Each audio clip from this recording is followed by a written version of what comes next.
Good morning and thank you for joining us here on Cheche, the show where opinion counts, live on Citizen TV. I'm your host, Udwaka Mimo.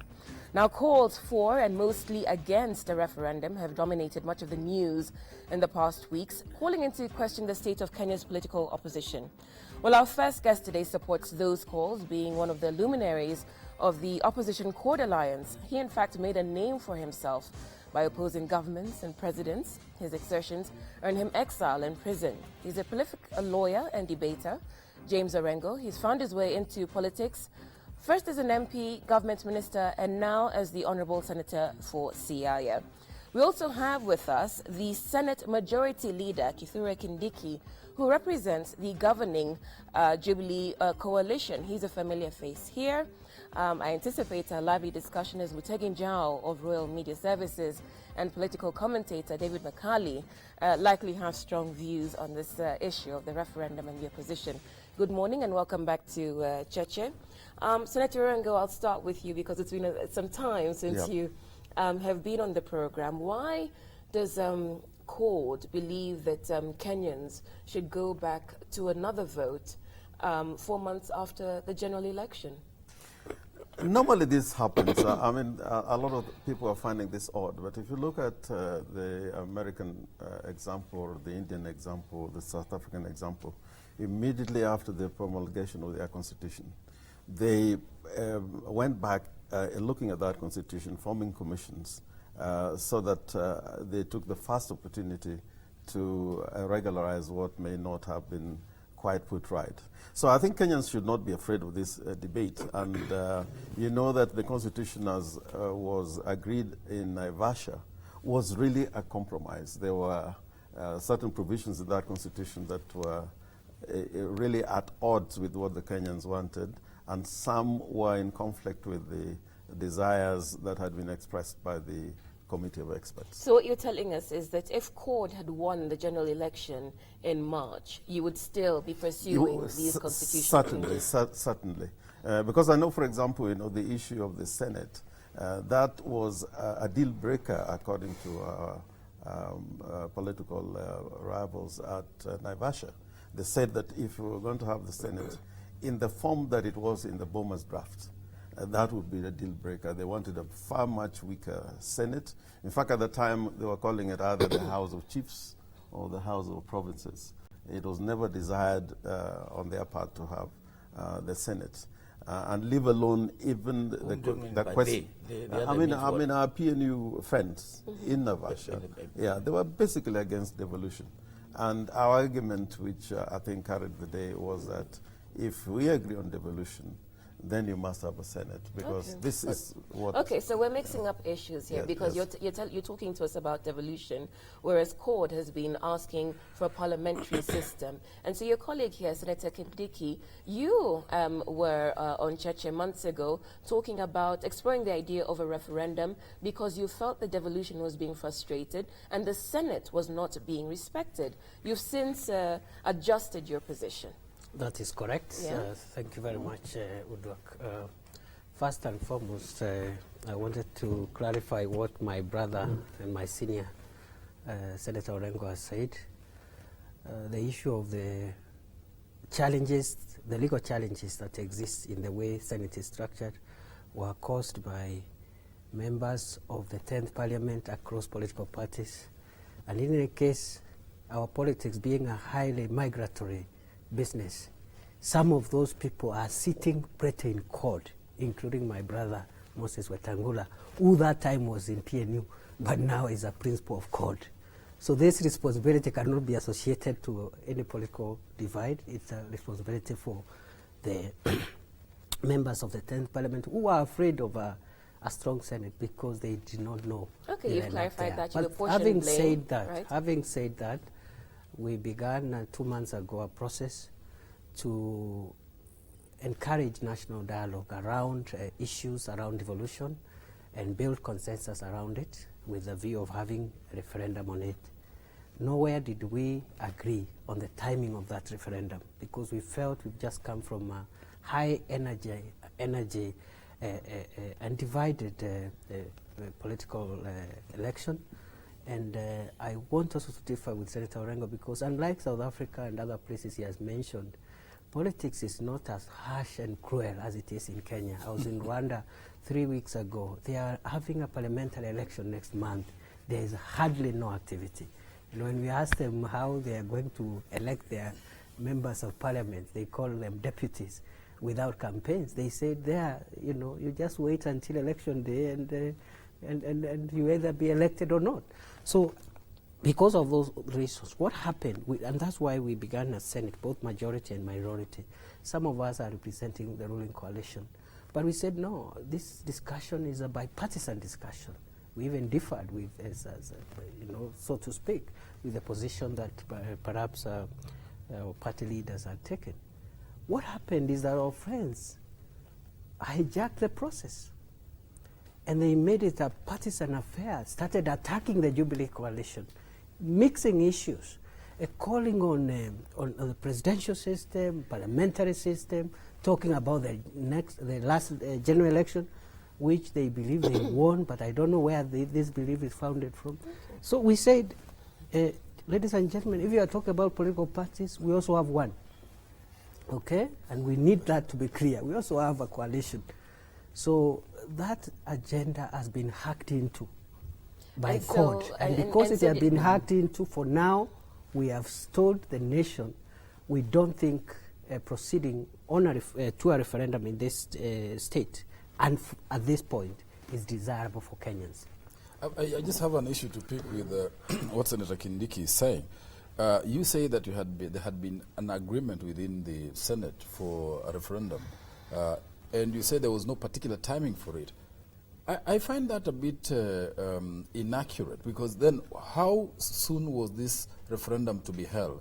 If you had already gone out, in fact, you had begun a campaign going to the counties to convince the public that we needed the referendum held to devolve more funds to the counties. How come you do not want to place any time on that campaign? It is not true that we said that we've started a campaign. We just informed Kenyans, given the circumstances, which were very limited to the signing of the Division of Revenue Act, that is the process. In fact, we even committed. I'm taken back by what Professor We even Kindiki committed said. that matter to the Legal Committee of Senate. In fact, the Legal Committee of Senate is currently seized with this matter, and my brother here sits in that committee. Okay. And we therefore hoped that that committee would have thrashed the issues, decided on a time frame, presented to the Senate for adoption, and then we roll out that program instead. In fact, I'm really surprised, because, you know, really, the Senate committee, the legal committee on which I sit, has gone very far. How far? I mean, they have already a draft, and that draft is on the issues that we agreed as a Senate. And my friend... this was on strengthening the role of the Senate and allocating more resources to the counties. More resources to the counties. Those were really the two issues. And on that we were agreed. In fact, this week, Senator Wako, who chairs this committee, had advised me that there's a tour of the Senate to the coast in Kilifi to try and advance this draft. And the two questions on the issue of the Senate and the issue of the resources. And as far as I'm concerned, I do not see the reason why our friends should run away from this process. Because the only draft that I know about that is about to translate into a question that can go to a referendum is what the Senate has agreed upon in the legal committee, and which is supported by many senators. Let me ask Senator Kindiki.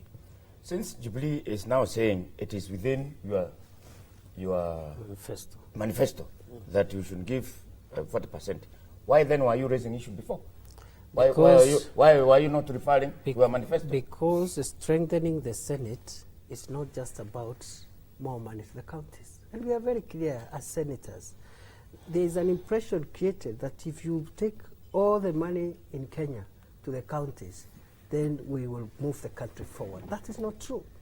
Because the next level of difficulty we are going to face as a Senate is trying to check on how governors and the county committees and executives spend that money. So we had a raft of issues. But on the question of allocation, We knew very well the manifesto requires us to do so. But there is no harm translating that into law. And secondly, it's not even about 40%. In fact, our manifesto says that even the equalization fund, which is 0.5% of the national revenue, we want to up that in 5 years to as close as possible to 10%. Using what mechanisms? Legally or just by, you know, legally, goodwill because of the Constitution says, that at least 0.5, at least 15%. So nothing prevents that from being upped. Right, thank you. Senator Orengo, you've just muddied the waters because you've told us what the Senate Legal Committee was dealing with, strengthening the Senate, but also increasing the allocation to counties. But what your coalition did was to wade into the matter, muddy the waters, by then bringing on the issue of changing the political system we have, moving away from the presidential to a parliamentary system. And that seems to be the heart of this. This is why your colleagues are distancing themselves away from this call. You had a bipartisan agreement, which your side seems to have reneged on. No, we had a partisan agreement, and this was driven by a political party. For example, what we do in the Senate is not something that we just make decisions without consultations with the party. And therefore, our committee and our members in that committee were relegated to the issues surrounding the Senate, strengthening the Senate and the issue of the resources. What followed thereafter was just a debate that we created, that this opportunity can be used to consider the structure of the executive. For example, there's a debate which has come lately to the effect that you don't necessarily need a parliamentary system in order to have the kind of accountability within of the executive in Parliament. You don't necessarily need a parliamentary committee, parliamentary system. You could still have a presidential system which operates within Parliament and which would be more directly accountable to the Parliament. So this debate was just being brought out in order to make sure that this opportunity that presented itself could be used to consider other issues that probably, during the constitution-making process were not fully debated. But I think the question is, the formal process of trying to amend the constitution was only limited to the two issues. And those issues we had agreed in the Senate. And there's no other initiative. Right, but then we see an outcry, though, because what you're calling, trying to see what other issues you could attach to what was agreed, a rider, if you will, has created such an outrage. Because if you were, let's say you won the election, would you be considering switching political systems? For example, when we were in the coast with our technical team, the Prime Minister Raila Odinga made a statement. The former Prime Minister. The Prime Minister. Former Prime Minister? The Prime Minister. The former Prime Minister. Anyway, whichever. The Prime Minister. It doesn't matter, really.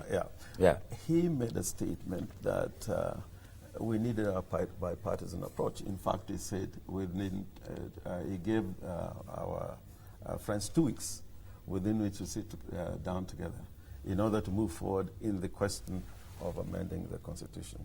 So I do not quite agree. If our friends were really committed to devolution and the allocation of more resources and strengthening the Senate, why would they run away from this process? Okay. Senator Orengo, no, hang on, Senator Kindiki. A couple of points here. He's the former Prime Minister, and this is part of the problem we see with the opposition court alliance.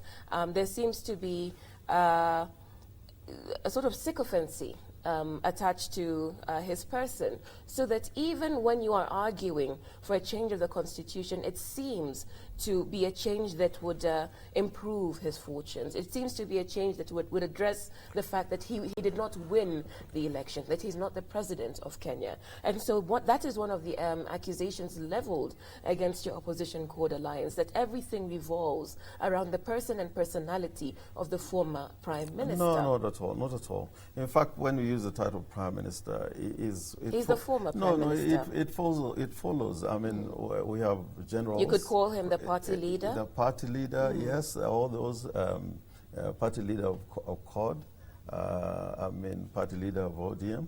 But essentially, this prime minister is a title. Which doesn't exist in Kenya anymore. It does exist because in the sense that, a lot of people call me Honorable Orengo. But that's because you're an elected. I'm no longer a member of the National Assembly. But you're elected into the Senate. Yeah. You're elected into now the legislature. Now what people should call me is Senator Orengo because I have a new title. Sorry, Udo, me I would not want to delve into that question. I find it completely ridiculous to not to appreciate where you are at a given point. I don't want to pursue it. I just want to say three things. One, Senator Orengo is telling us, and he has actually confirmed what we suspected, that their members in the legal committee were pursuing a partisan agenda, because the opening remarks when you asked him the first question is that position which we are saying bipartisan was being processed by their membership, and it was a party position. So, and that is our fear, and we warned them. And I remember I said it very openly. I said, as majority leader, I am willing to convince my party leaders to agree. And even if they don't agree, there are certain spaces, because as the legislature, we exercise oversight, even over the national executive. There are certain things I am not going to cede ground, but on condition you don't introduce partisan politics, you don't start attacking the political leaders of my coalition. But they didn't listen. So he has actually confirmed, that it was a discussion somewhere in town, in a party caucus, which they came, and they want now the entire Senate to rubber stamp party business, which we can do. That's number one. Number two is to say that actually the biggest challenge we have, even as a Senate, as a country, is a challenge of truth. Because I don't know why Senator Orengo is sitting here and saying that we have work going on in a committee, and because work is going on a committee, that is good enough to start campaigning for a referendum. The truth is, my brother, that when committees work, they bring that work to the plenary of Senate. That's how Parliament works. That's how National Assembly, Senate, that's how legislature works. You bring to the plenary, it is adopted, it becomes a resolution of the whole House. No. But you cannot say that the fact that the committee has started working on the issues, then that is good enough to go to Homa Bay and start saying we are coming. I'll give you a chance to rebut because we've got to take a break. But I need to respond to this. Under the current constitutional dispensation, people participation is very important. Parliamentary committees invite members of the public to give their views. They go out, and in fact, a lot of Senate committees now are in the field talking to people in town hall meetings and the rest. But this other question that is talking about that, we are bringing, some other agenda from outside. The truth of the matter is that even the governors and, the chairman of the Council of Governors is a member of the Jubilee Coalition. He brought a raft of amendments to the legal committee, which, as a representative of the Council of Governors, and the Senate committee said, we are only limiting ourselves to 2 issues. And this has been what has propelled the work of the committee of the Senate. And it is only after the conclusion of the work of this legal committee that the report would then be made to the plenary and the bill published. Okay, we'll take a break now because clearly there are lots of weighty matters we're dealing with. Let's give people time to collect themselves. This is Cheche, live on Citizen TV. We've been talking about Kenya's, the calls for a referendum with luminaries of both the opposition Court Alliance and the governing Jubilee Alliance, Senator James Orengo and the Senate Majority Leader Kithure Kindiki. If you've got any questions for them, our SMS number is 22422, and our Twitter handle is Cheche _TV. We'll hear more from them after the break.